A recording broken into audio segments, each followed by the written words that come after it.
Kaixo, ongi etorria, ariketa erne irakurriko dugu eta datuak atako ditugu. Lehenengoa, 10 puntutik pasatzen den, orduan, puntua bat duzen den. Hortik pasara du, puntua, 10.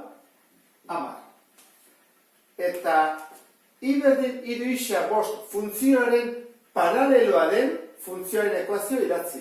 Guk aurkitu behar dugu ekuazio bat.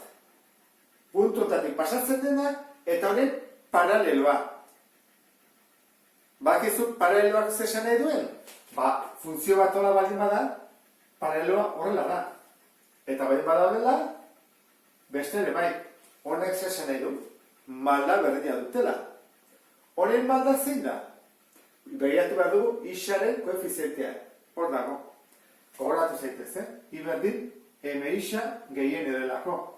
Malda. Orduan, honen malda da 3. Malda aurkitu dugu. 3. Datu disente ditugu. Honen behar dugu puntu malda ekuazioa. Ze dugu puntua eta malda. Zein da ekuazioa gogoratzen zena, ezta? Iberdin B gehi M isa kena. Ordezkatu inbarko ditugu. Malda badakigu, falta zen A eta B. Hau zer da? Leheneko da A. Gogoratu zaitez, Hau da A, eta hau da B. Orduan, A da 4, eta B da 10. Horrezka ezagun, iberdin. B, 10. Gehi, M, 3. Parenteseleki. Isa, ken, A, 4. Lehenengo mailako ekuazio bada. 3 bider isa, 3 isa, eta 3 bider minus 4, minus 12. Ez dugu bukatu, jarri behar dugu lehenengo 3 isa, eta gero 10 kera 12, minus 2.